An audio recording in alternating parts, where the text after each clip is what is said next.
07:42 a.m. April 15th, 1944. Normandy, France. The crack of distant gunfire is swallowed by the dense fog, thick like wet wool. A lone figure crouches behind a jagged stone wall. Hands are slick with sweat, fingers fumbling with a twisted mass of metal, wires, and explosives. Lieutenant Graham Parker, Special Air Service, knows the weight of this moment. Every breath is rationed, each decision critical. Ahead, a German patrol nears, their boots dragging through the muck of the countryside. They're oblivious to the trap being set. The tripwire will be almost invisible, the grenade almost silent. But if he's wrong, if the timing slips by even a second, his entire team will be caught in the crossfire.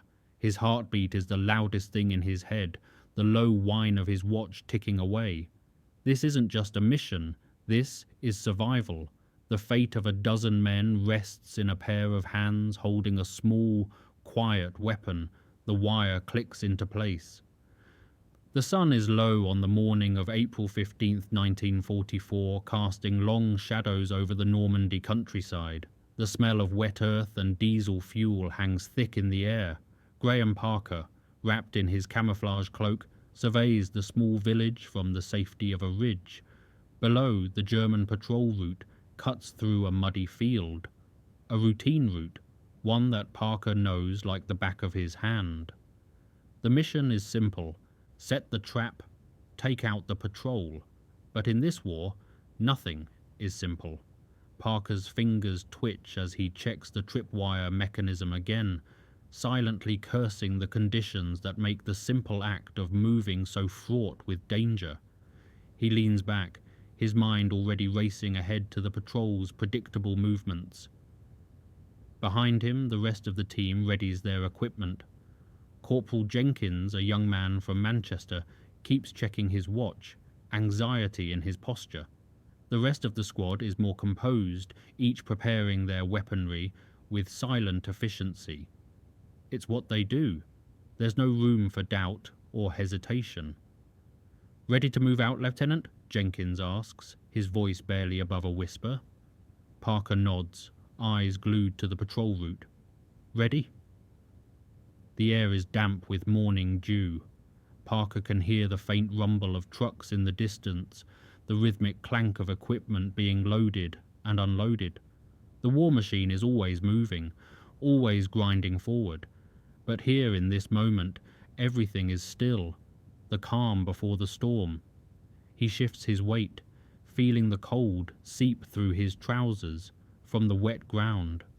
The ridge offers a good vantage point, but it also means exposure if they're spotted.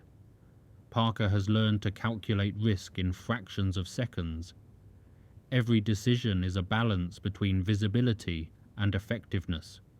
Jenkins fumbles with his rifle, the metal clicking softly. Parker shoots him a look. Silence is their greatest ally. The young corporal nods, understanding without words. They've trained for this, drilled the procedures until they became second nature. But training and reality are different beasts.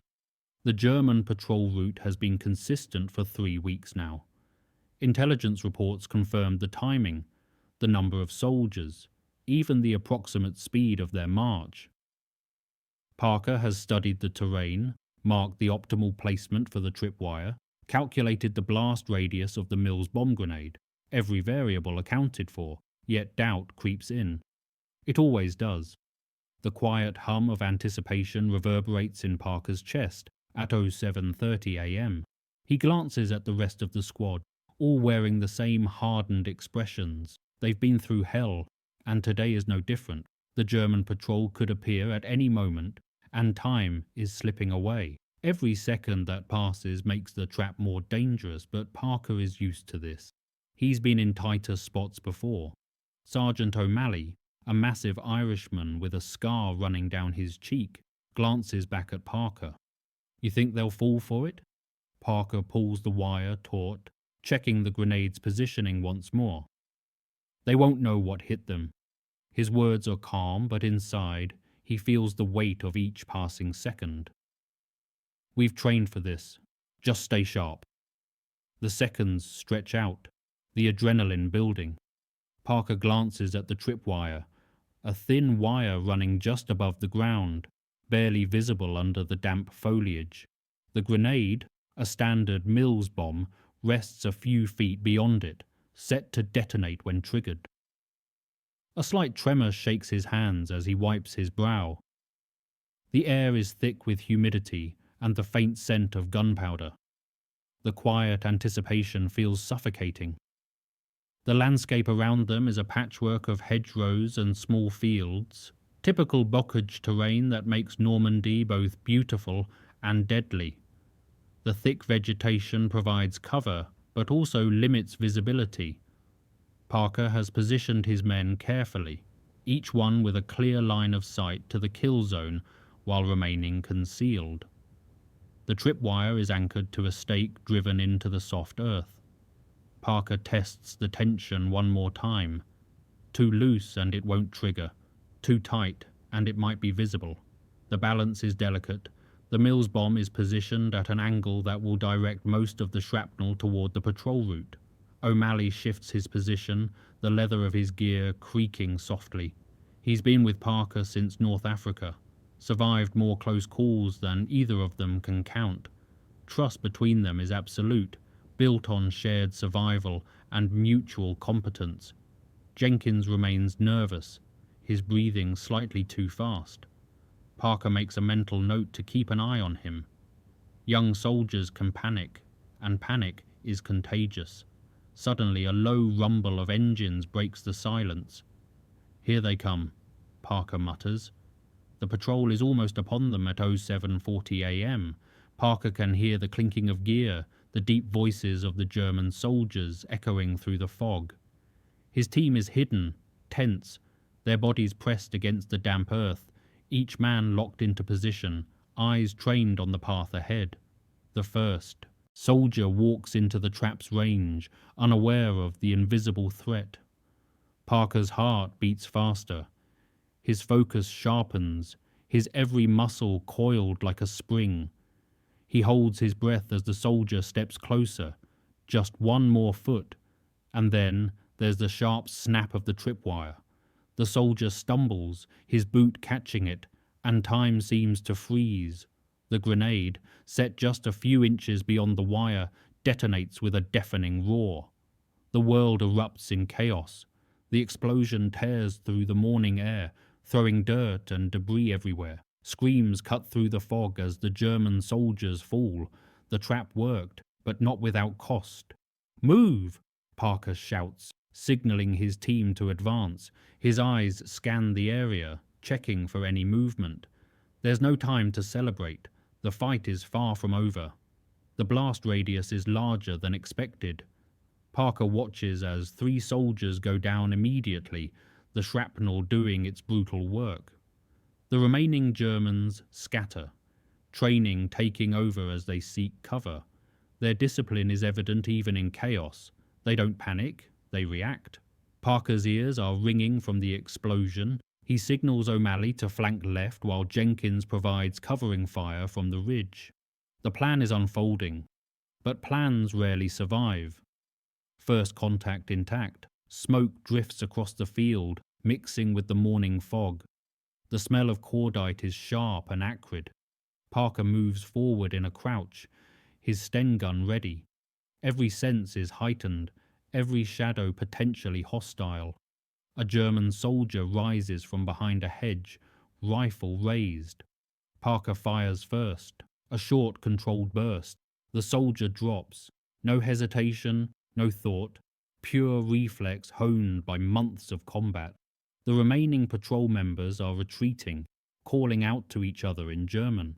Parker counts 4, maybe 5, still mobile. They're pulling back toward the village, likely to regroup and call for reinforcements. "Stay on them," Parker orders. "Don't let them establish position." The immediate danger passes at 07:45 a.m., but the squad is on high alert. The sound of gunfire echoes in the distance, signaling that more German troops will be on the way.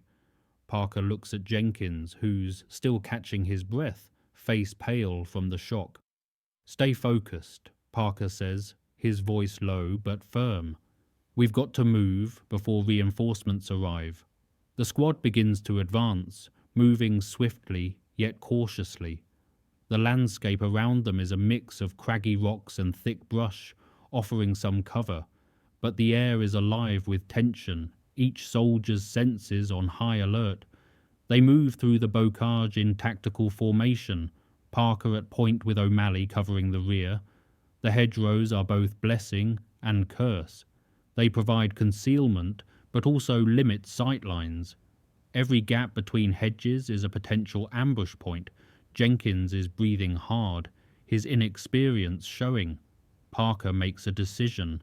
The kid needs to steady himself, or he'll be a liability. Jenkins takes center position. "Keep your eyes forward, and you're breathing even." The corporal nods, visibly trying to control his nerves. Parker understands. The first combat engagement is always the hardest. The training scenarios never quite prepare you for the reality of watching men die. They clear the first hedgerow and pause. Parker listens, the crack of branches, the distant shout of German commands, the rumble of what sounds like a vehicle approaching.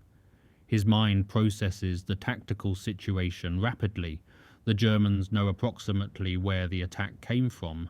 They'll be sending a sweep team. Suddenly, a shout breaks the quiet. Parker's head snaps to the side, eyes narrowing. A second patrol, more cautious, emerges from the mist. They've heard the blast, and they're looking for the source. The squad takes cover, blending into the environment. Parker's heart pounds in his chest as he watches the German soldiers' movements.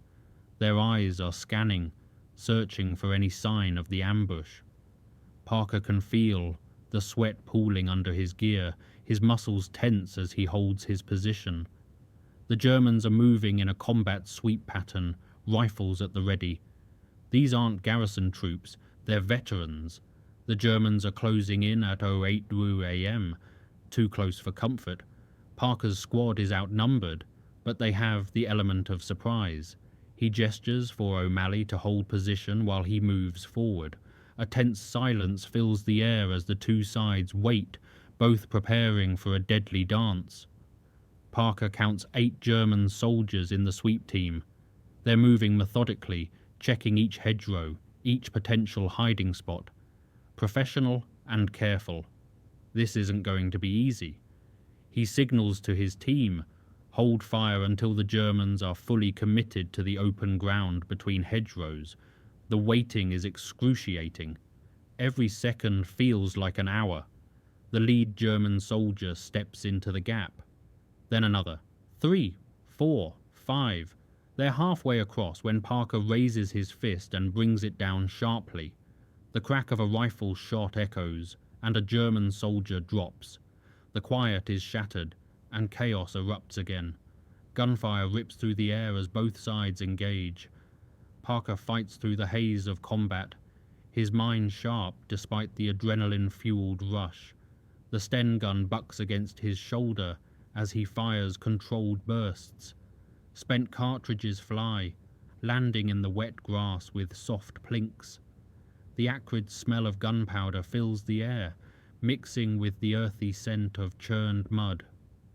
O'Malley's rifle cracks steadily from the left flank, each shot deliberate and measured. Jenkins is firing too, his initial panic replaced by focused determination. The training is taking over, muscle memory guiding actions. But then, a soldier spots Parker. A shot rings out, missing by inches, impacting the stone wall behind him with a sharp crack. Fragments of stone spray across his back. Parker knows that luck won't hold out forever. The Germans are taking cover now, returning fire with disciplined volleys. Parker assesses the situation rapidly. They're pinned down, and the Germans have better position. The tactical advantage is shifting. "Retreat!" he shouts. "Back to the ridge now." The team falls back, running through the fog and the chaos of battle. The tripwire grenade had worked. But the aftermath is far from over. Now they're fighting for their lives. The squad reaches the ridge at 08:15 a.m., taking cover behind boulders and trees. Parker can feel the pressure building. They've managed to hold their ground, but it's clear that the Germans won't stop until they've wiped them out. O'Malley eyes the horizon, tension in his posture. "What now, sir?" "We hold," Parker says, voice tight. "We make them come to us." The squad settles into position, eyes darting back and forth. The seconds tick by, but every moment feels like an eternity. Parker's mind races, strategizing, calculating. The ridge provides elevated position and better sight lines. Parker positions his men to create overlapping fields of fire. It's a strong defensive position, but it's also a trap if the Germans decide to flank them. He checks his ammunition. 2 magazines left for the Sten, plus his sidearm. O'Malley has more rifle rounds, but Jenkins is running low. They need to make every shot count. The fog is beginning to lift slightly, visibility improving from about 30 yards to nearly 50. That cuts both ways. They can see the Germans better, but the Germans can see them too. Parker studies the terrain below. The Germans will have to cross open ground to reach the ridge, which gives the squad an advantage. But if they have mortars or can call in artillery support, the ridge becomes a killing ground. "Keep watch for flanking movements," Parker orders. "They're not stupid. They won't charge straight up." Minutes pass. The silence is oppressive, broken only by the distant sounds of war. Artillery rumbling somewhere to the east. The occasional crack of rifle fire from other engagements. The war continues regardless of their small fight. Jenkins is reloading, his hands steadier now. Combat has a way of burning through fear, leaving only focus and the will to survive. Parker has seen it before. Young soldiers who transform in the crucible of their first firefight. O'Malley lights a cigarette, the brief flare of the match bright in the morning gloom. He takes a long drag, then stubs it out against a rock. They're taking their time. That's not good. Parker agrees. Cautious enemies are dangerous enemies. They're planning something. Chapter 6, 386 words. The enemy advances again at 8:30 a.m., this time with more caution, more strategy. The fog is thinning, revealing the full scope of the battlefield. Parker can see the German soldiers moving in, but this time they're not charging recklessly. They've learned from the trap. Through the dissipating fog, Parker counts at least 12 soldiers in the advancing force. They've been reinforced. The Germans are moving in 2 groups, one approaching directly, while the other angles toward the left flank. "We need to take out their machine gun nest," Parker says, his voice calm despite the chaos. "O'Malley, Jenkins, come with me." The machine gun is the key threat, an MG-42, judging by the distinctive sound of its fire. The weapon can pump out over 1,000 rounds per minute, enough to shred their position in seconds. It's set up behind a low stone wall about 80 yards downslope. The 3 of them move out, flanking the enemy position. They stay low, using the terrain and remaining fog for cover. Parker leads, picking the route carefully, avoiding open ground where possible. The sound of the MG-42 is rhythmic, almost mechanical. Short bursts, disciplined fire control. The gunner knows his business. Parker catches glimpses of the enemy position. 2 soldiers at the gun, at least 3 more providing security. They work their way closer, moving in short bounds. Parker signals halt when they're about 30 yards out. Close enough to make the assault, but far enough to remain undetected for now. O'Malley readies a grenade, pulling the pin but holding the striker lever.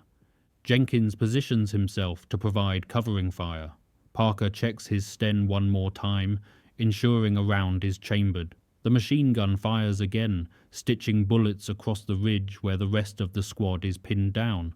Parker can hear the rounds impacting stone, the whine of ricochets. On my mark, Parker whispers. 3, 2. A German soldier turns, perhaps sensing something. His eyes widen as he sees Parker's team. Now! Parker's eyes flicker toward the machine gun nest at 08:45 a.m. It's a death trap. But then an idea forms.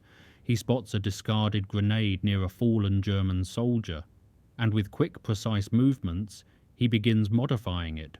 He's not just a soldier, he's a problem solver, an engineer of war. The grenade is rigged with a tripwire of its own, designed to give the Germans a taste of their own medicine. It's a long shot, but Parker knows they don't have much time. He works quickly, his fingers deft despite the tension.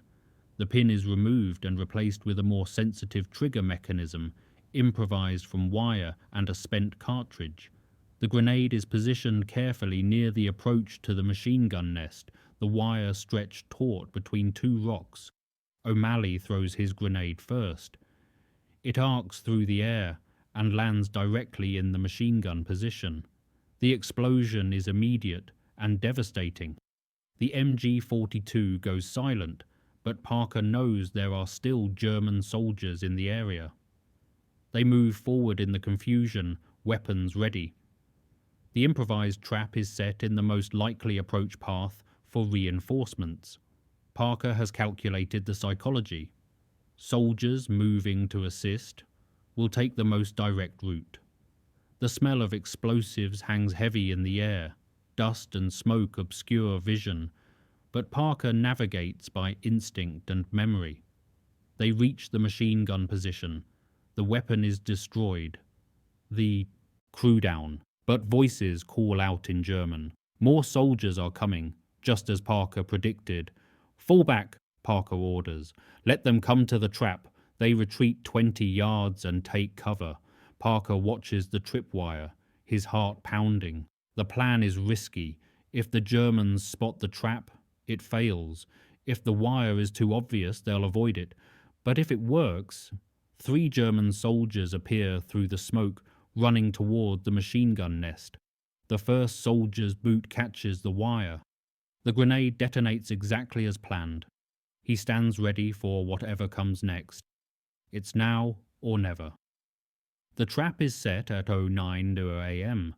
More German soldiers are closing in, but they don't know what awaits them. Parker can feel the sweat running down his spine, his pulse hammering in his ears. The second improvised trap has worked, but it's also revealed their position. The element of surprise is gone now. The Germans know approximately where Parker's team is operating, and they're responding with overwhelming force. Parker counts the enemy, at least 15 soldiers visible, likely more in reserve. His squad is down to 8 men, running low on ammunition, and pinned in a deteriorating tactical position.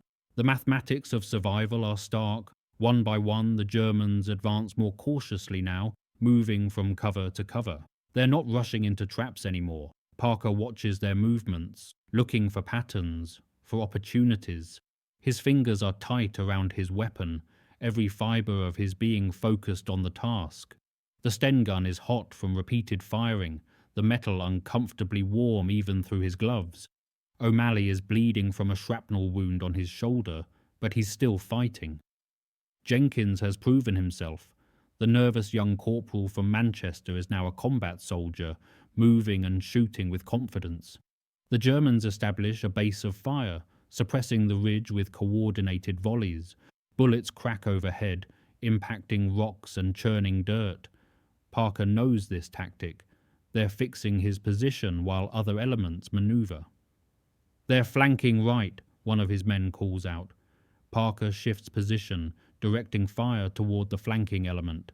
The battle has devolved into a desperate fight for survival. The mission, disrupting the patrol route, is complete, but getting out alive is now the only objective that matters. He spots movement through the smoke and fog. A German officer is directing the assault, coordinating the movements with hand signals. Take out the leader, disrupt the coordination.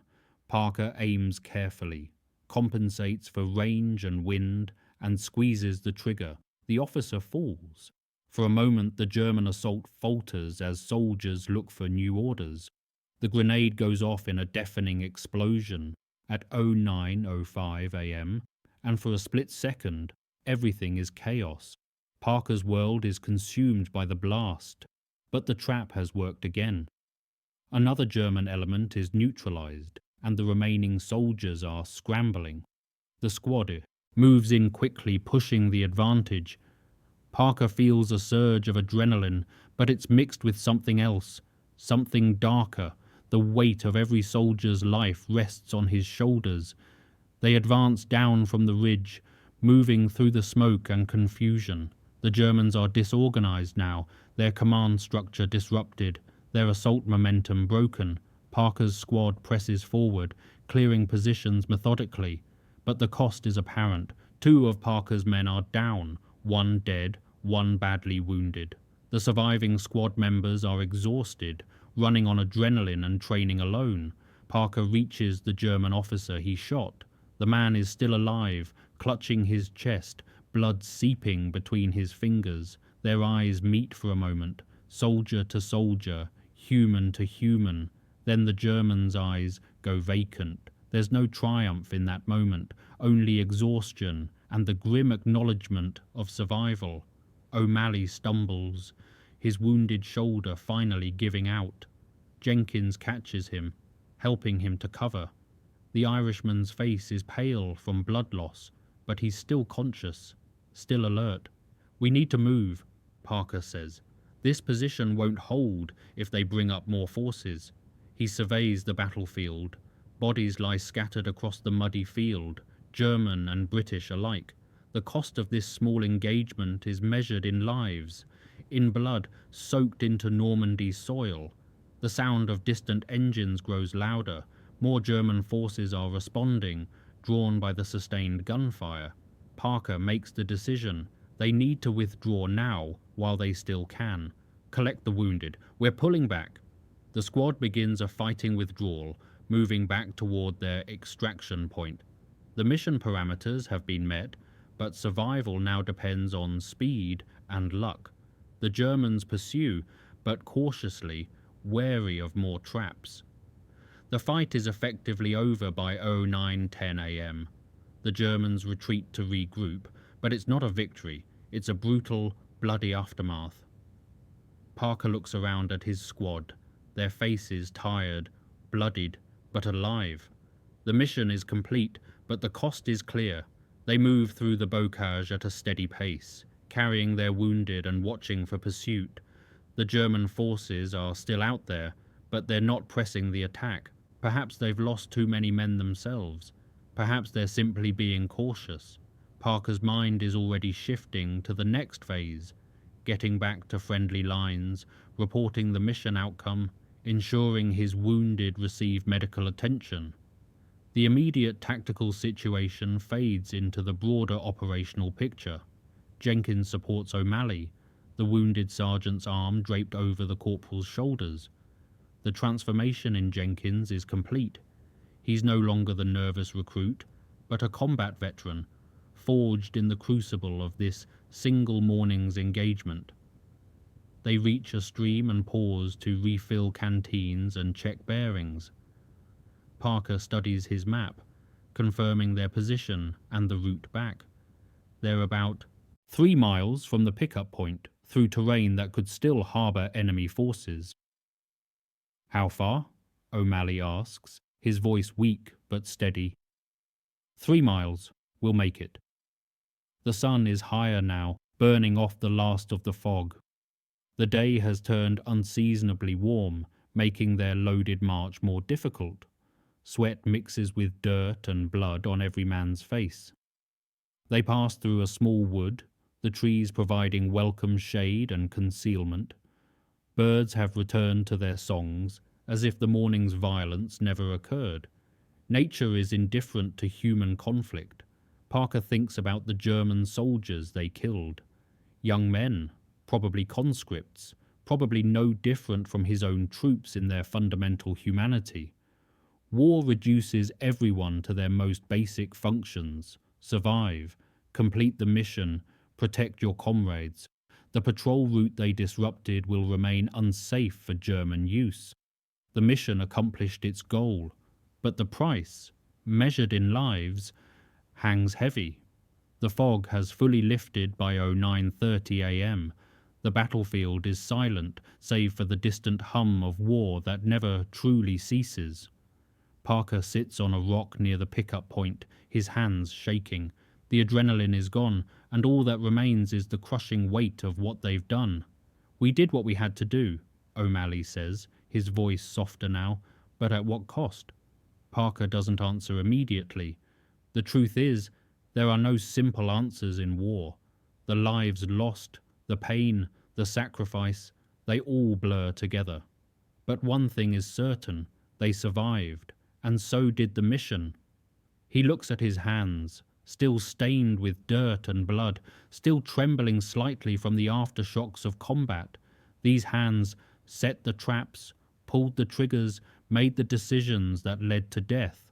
Necessary decisions, justified by mission parameters and tactical necessity, but still decisions that ended lives.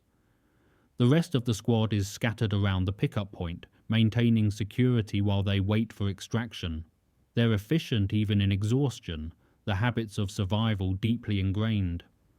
A medic from another unit has arrived ahead of the transport, tending to O'Malley's wound.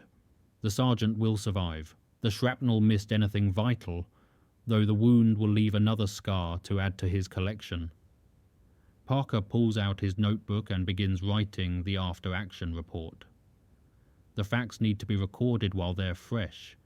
Enemy strength, engagement duration, casualties on both sides, mission outcome. The words are clinical, stripped of emotion, reduced to tactical data. But between the lines, he knows the real story exists. The fear, the chaos, the split-second decisions that separate life from death. Those details won't make it into the official record, but they'll live in the memories of every man who was there. Jenkins sits nearby, cleaning his rifle with methodical care. The young corporal has aged years in a single morning.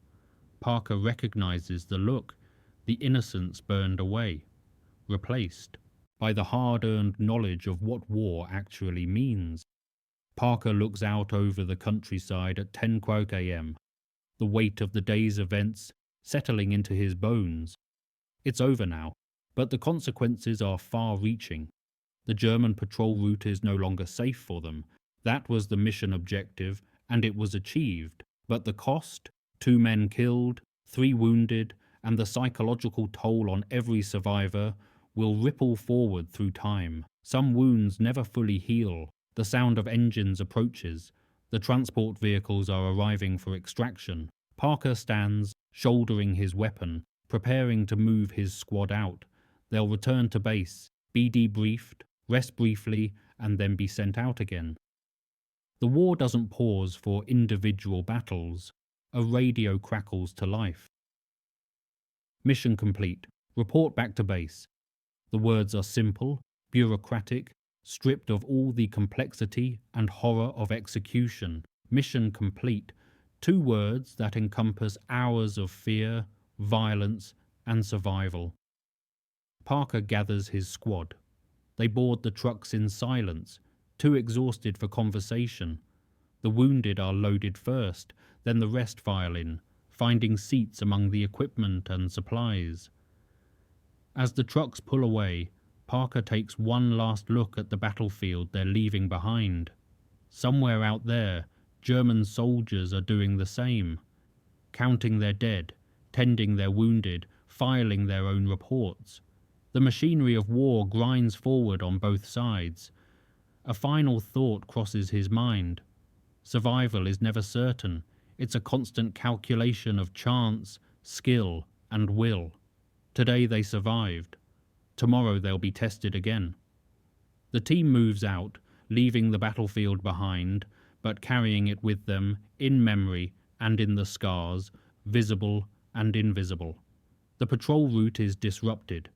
Intelligence will note the German response time, their tactics, their casualties. This small engagement will become a data point in the larger strategic picture, but for the men in the truck, it will always be something more. The day they set the traps, fought the battle, and survived when others didn't. The trucks rumble down the country road, carrying them away from one battle and toward the next.